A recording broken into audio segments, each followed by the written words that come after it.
സംഗീതം പലപ്പോഴും മനസ്സിന് സമാധാനവും സന്തോഷവും തരുന്ന ഒന്നാണല്ലേ.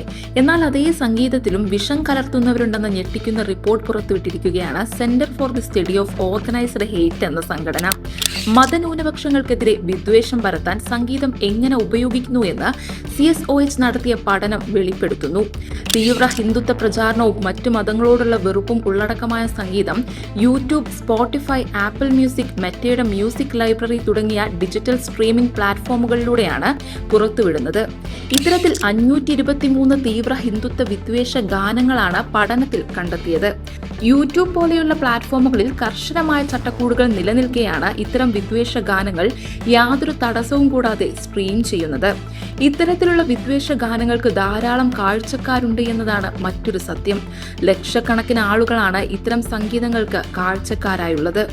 മതന്യൂനപക്ഷങ്ങളെ അധിക്ഷേപിക്കുക മാത്രമല്ല, അവർക്കു നേരെ ആക്രമണം അഴിച്ചുവിടാനും ഇത്തരം ഗാനങ്ങൾ ആഹ്വാനം ചെയ്യുന്നു.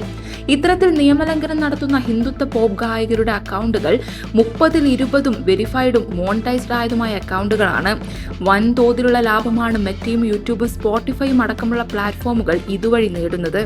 പല വൻകിട ബ്രാൻഡുകളുടെയും പരസ്യങ്ങളും ഇത്തരം ഗാനങ്ങൾക്കിടയിൽ വരുന്നതായി CSOH പുറത്തുവിട്ട റിപ്പോർട്ടിൽ പറയുന്നു.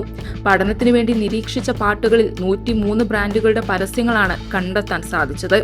ഇത്തരത്തിൽ വൻതോതിൽ ലാഭം കൊയ്യാൻ സാധിക്കുന്നു എന്നുള്ളതുകൊണ്ടാണ് പരാതി നൽകിയിട്ടും ഇത്തരം അക്കൗണ്ടുകൾക്ക് നേരെ യാതൊരു നടപടിയും സ്വീകരിക്കാത്തത്. റിസർവ് ബാങ്ക് അടക്കമുള്ള സർക്കാർ സ്ഥാപനങ്ങളുടെ പരസ്യങ്ങളും ഇത്തരം വിദ്വേഷ സംഗീതങ്ങളിൽ പ്രത്യക്ഷപ്പെടുന്നതായും കണ്ടെത്തി. ഇത്തരത്തിലുള്ള ഗാനങ്ങളിലെ നിയമലംഘനങ്ങൾ കാണിച്ച് CSOH പരാതി നൽകിയിട്ടും വലിയ ഫലമൊന്നും ഉണ്ടായില്ല എന്നതാണ് വസ്തുത.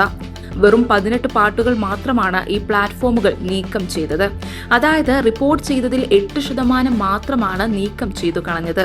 ഇത്തരം വിദ്വേഷം തുപ്പുന്ന ഗാനങ്ങൾ തടയാൻ തക്കതായ വഴികൾ സ്വീകരിക്കണമെന്നും ഈ റിപ്പോർട്ടിൽ പറയുന്നു. ഇത്തരം അക്കൗണ്ടുകളുടെ മോണിറ്റൈസേഷൻ കളയുകയോ അക്കൗണ്ട് റദ്ദ് ചെയ്യുകയോ വേണമെന്ന് CSOH വ്യക്തമാക്കി.